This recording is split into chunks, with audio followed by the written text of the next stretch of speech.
শোয়েব আব্দুল্লাহ, ছাত্রলীগের সাবেক সাধারণ সম্পাদক মাহফুজুল হায়দার চৌধুরী রোটনের বন্ধু, এবং শোয়েব আব্দুল্লাহ নিজেও ছাত্রলীগ নেতা ছিল। সে নিউ ইয়র্কে জাতিসংঘ বাংলাদেশ স্থায়ী মিশনে কর্মরত ছিল।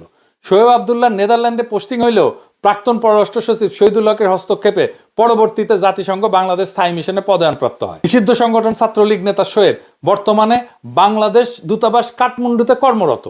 কিন্তু রহস্যজনকভাবে এই আওয়ামী সমর্থক কর্মকর্তাকে কাঠমান্ডু মিশন থেকে নিউ ইয়র্কে বাংলাদেশ স্থায়ী মিশনে নিয়ে যাওয়া হয়েছে প্রফেসর ইউনূসের প্রোটোকল কার্যক্রম পরিচালনার জন্য। চিন্তা করেন, এই মালকে নিয়ে আসা হয়েছে এবং শোয়েব আব্দুল্লাহ ছিল ওই সময় ওই জায়গায়।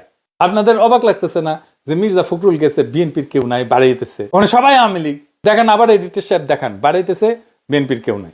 কেন নাই আসেন এটা একটু বুঝাই। বিএনপির কর্মীদেরকে বলা হয়েছে 8 নাম্বার টার্মিনাল দিয়ে বাইর হবে। দূতাবাস থেকে বলছে, শোয়েব আব্দুল্লাহ বলছে, আর শোয়েব বাইর করছে 4 নাম্বার টার্মিনাল দিয়া। আওয়ামী লীগরা ওইখানে আছে। তাইলে বুঝছেন তো কি ঘটনা ঘটছে।